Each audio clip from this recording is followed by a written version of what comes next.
জুবিন হত্যা গোচৰৰ 3 অভিযুক্তৰ জামিন নাকচ কৰা হৈছে। অমৃতপ্ৰভা মহন্তৰ লগতে 2 পিএছৰ জামিন নাকচ কৰা হৈছে। আজি ষষ্ঠটো শুনানি হৈছিল আৰু এই শুনানিত জামিন আবেদন যেহেতু কৰিছিল অমৃতপ্ৰভা মহন্তৰ লগতে 2 পিএছও জুবিন গাৰ্গৰ 2 পিএছও তেওঁলোকে জামিন আবেদন কৰিছিল, কিন্তু তেওঁলোকৰ জামিন নাকচ কৰা হৈছে। নন্দেশ্বৰ বৰা পৰেশ বৈশ্যৰো জামিন নাকচ কৰিছে আদালতে।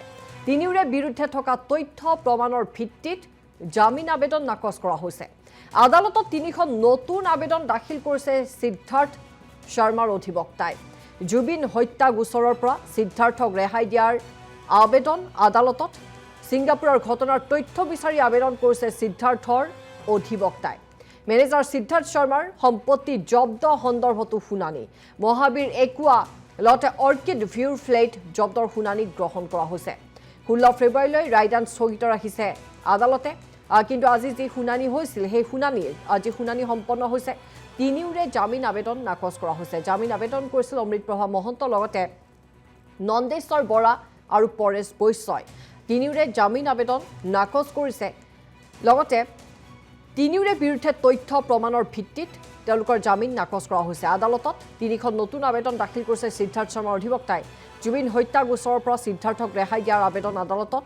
ছিংগাপুৰৰ ঘটনাৰ তথ্য বিচাৰি আবেদন সিদ্ধাৰ্থৰ অধিবক্তাৰ আৰু মেনেজাৰ সিদ্ধাৰ্থ শৰ্মাৰ সম্পত্তি জব্দ সন্দৰ্ভতো আজি শুনানি গ্ৰহণ কৰা হয়। শুনানি সম্পন্ন হয়। মহাবীৰ একুৱা লগতে অৰ্কিড ভিউৰ ফ্লেট জব্দৰ শুনানি গ্ৰহণ কৰা হয়। 16 ফেব্ৰুৱাৰীলৈ ৰায়দান স্থগিত ৰাখিছে আদালতে।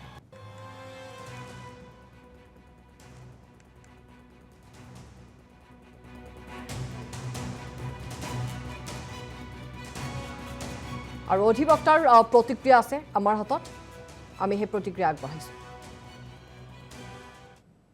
আমি অৰ্ডাৰটো এতিয়াও পোৱা নাই, কিন্তু যিটো এনেই গ্লিম্পছ এটা পাইছোঁ সেই গ্লিম্পছখিনি পঢ়িহে আপোনালোকক এইখিনি জনাব পাৰিছোঁ। বাকী দুজনকো এইটোৱে কৈছে যে পইচাখিনি তেওঁলোকৰ জমা থোৱা আছিল, কিন্তু তেওঁলোকে বেয়া উদ্দেশ্যেৰে এই পইচাখিনি আত্মসাৎ কৰিবৰ কাৰণে যিহেতু ৰাখিছিল, সেইকাৰণে তেওঁলোকো এইটোত ইনভলভ আছে ফৰ ফাইনেন্সিয়েল বাংলিঙৰ কাৰণে, যিটো মিছ এপ্ৰপ্ৰিয়েশ্যন কোৱা বুলি কয়, ক্ৰিমিনেল ব্ৰিচ অফ ট্ৰাষ্ট কৰিছে। কাৰণ তেওঁলোকৰ এটা আমি গুৰুত্বপূৰ্ণ আৰ্গুমেণ্ট কৰিছিলোঁ যে তেওঁলোক যদি ইমান নিকাই আছিল তেতিয়া তেওঁ ইমিডিয়েটলি ঘৰৰ মানুহক জনাব লাগিছিল যে জুবিন গাৰ্গে এইখিনি পইচা আমাৰ তাতে থৈছে, মেডাম কি কৰিম বা এইখিনি আপোনাৰ লগক দি দিওঁ। তেওঁলোকেতো একো কোৱা নাই, বহি আছিল। এইখিনিতো অনুসন্ধানতে ওলায়। তাৰমানে তেওঁলোকৰ ইণ্টেনশ্যনটো সদায় বেয়া আছিল, সেইমতে আৰ্গুমেণ্ট কৰা আছিল আৰু কোৰ্টে আপেল কৰিছে। সেইকাৰণে আমাৰ এইখিনি আজি ছাকচেছ পাইছোঁ। হয়, এতিয়া অহা 13 তাৰিখে এটা দিন ধাৰ্য কৰিছে, য'ত সেইদিনাখন আমি সেই পেটিশ্যনবিলাক হিয়াৰিংবিলাক কৰিম। আজি আকৌ 3খন নতুন পেটিশ্যন ফাইল কৰা হৈছে।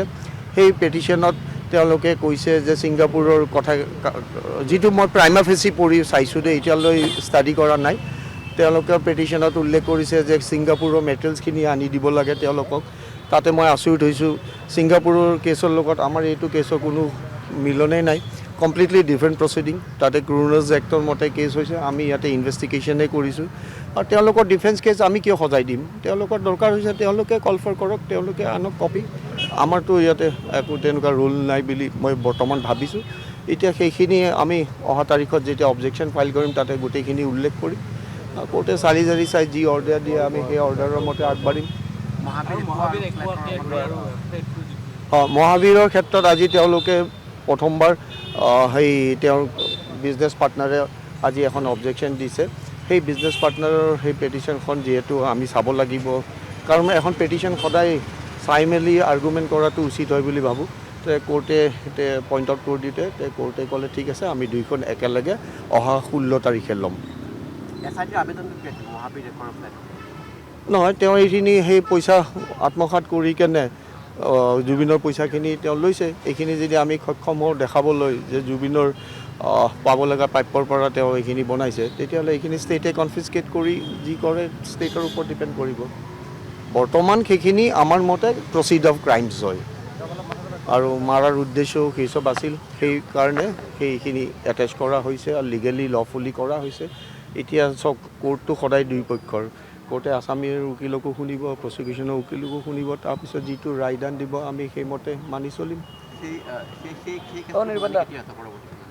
সেইটো 16 তাৰিখে দিলে 16 ফেব্ৰুৱাৰী 13 তাৰিখে মেইন কেছটোৰ পেটিশ্যন হিয়াৰিংছবিলাক আছে আৰু নহয় বেইলটো তেওঁলোকৰ ৰাইট আছামীৰ ৰাইট হয় অধিকাৰ হয় এতিয়া আছামীয়ে কিবা ষ্ট্ৰেটেজিকেলিও ভাবে যে ফাইল কৰাৰ পিছত যে কৰিবৰ কাৰণে ক্লাইণ্টে ইনষ্ট্ৰাকশ্যন দিছে উকিলক যে আমাৰ এইখন আগবঢ়াব নালাগে তেওঁলোকে কি ভাবিছে তো আমি ক'ব নোৱাৰিম কিন্তু তেওঁলোকে যিটো গ্ৰাউণ্ড দিছে কিবা গ্ৰহণযোগ্য গ্ৰাউণ্ড যেন নালাগে কিন্তু টু বি অনেষ্ট মোৰ আজি মনত নাই চাই ক'ব পাৰিম